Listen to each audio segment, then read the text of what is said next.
Halo semuanya, Assalamualaikum warahmatullahi wabarakatuh. Perkenalkan, nama aku Aninda Galuh Pratiwi dengan NPM 1951 040237 dari Fakultas Ekonomi dan Bisnis Islam, jurusan Manajemen Syariah dari kelas C. Di sini aku bakal menjelaskan tentang strategi bisnis di masa pandemi COVID-19. Menyebarnya virus COVID-19 ke seluruh Indonesia tentunya sangat berdampak kepada perekonomian di Indonesia sendiri. Tidak hanya dalam bidang ekonomi, tapi juga di seluruh bidang kehidupan. Indonesia bahkan mencatat penurunan ekonomi hingga 2,97 terendah sejak tahun 2001. Nah, strategi bisnis di tengah pandemi COVID-19 harus dilakukan hati-hati agar usaha yang dilakukan tidak melanda. Jadi, virus corona itu mempengaruhi dua aspek dalam ekonomi. Yang pertama, market behavior. Dan yang kedua adalah daya beli yang berubah atau kita bisa menyebutnya menurun. Mengapa demikian? Karena pada market behavior itu perilaku konsumen sepenuhnya berubah. Contoh, biasanya kita sering berbelanja ke pasar untuk memenuhi kebutuhan sehari-hari. Namun, karena adanya pandemi sekarang, pasar ditutup dan kita diwajibkan untuk social distancing. Jadi, market behavior berubah menjadi stay at home atau berada di rumah. Dari offline menuju ke online. Apa sih hubungannya dengan bisnis? Yang pertama, channel promosi itu bersifat online. Dan yang kedua, channel distribusi itu pengennya mesti diantarkan. Kalau kita beli sesuatu barang, kita pasti nggak mau tertular virus corona yang ada di luaran. Nah, yang kedua adalah daya beli berubah atau bisa kita sebut menurun atau berkurang. Mengapa demikian? Karena pada masa pandemi, semua pada aspek perekonomian itu berubah dan sulitnya ekonomi di panca dunia. Halo semuanya, Assalamualaikum warahmatullahi wabarakatuh. Perkenalkan, nama aku Aninda Galuh Pratiwi dengan NPM 1951 040237 dari Fakultas Ekonomi dan Bisnis Islam, jurusan Manajemen Syariah dari kelas C. Di sini aku bakal menjelaskan tentang strategi bisnis di masa pandemi COVID-19. Menyebarnya virus COVID-19 ke seluruh Indonesia tentunya sangat berdampak kepada perekonomian di Indonesia sendiri. Tidak hanya dalam bidang ekonomi, tapi juga di seluruh bidang kehidupan.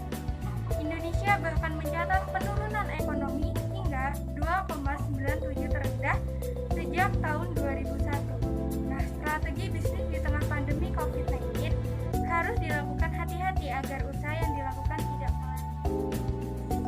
Yang pertama, kita bisa melakukan diversifikasi produk jualan. Pelaku usaha dituntut untuk kreatif dalam mempertahankan usahanya. Supaya apa? Supaya keberadaannya tidak hilang karena persaingan pasar yang semakin ketat. Munculnya pesaing usaha disinyalir sebagai tanda masih tingginya permintaan pasar. Menurut Effendi, diversifikasi adalah sebuah tindakan yang memperluas barang atau jasa perusahaan dengan cara menambah jenis produk baru atau memperluas pilihan jenis warna atau tipe. Diversifikasi bertujuan untuk menambah peluang perusahaan, menambah laba, dan menjadi strategi yang dibagi menjadi 3. Cara yang kedua, merubah strategi pemasaran. Strategi pemasaran di tengah COVID-19 ini cukup memutar otak para pelaku usaha. Adanya social distancing yang harus diterapkan membuat banyak industri dan usaha yang dilakukan gulung tikar karena sepi pembeli. Toko fisik yang ditutup tapi kebutuhan pangan keluarga tidak bisa berhenti. Oleh karenanya, merubah alur pemasaran adalah cara yang terbaik. Pelaku usaha harus memanfaatkan adanya kemajuan teknologi. Tengok saja, ada berapa manusia di sekitar yang tidak memiliki fasilitas telepon genggam. Hampir seluruh masyarakat di Indonesia memiliki telepon genggam. Kepemilikan telepon pintar adalah sebuah peluang yang harus dimanfaatkan oleh pelaku usaha untuk pemasaran dari produk yang dimiliki dan menambah jumlah jangkauan konsumen produk yang ditawarkan. Berdasarkan penelitian, hampir 30% masyarakat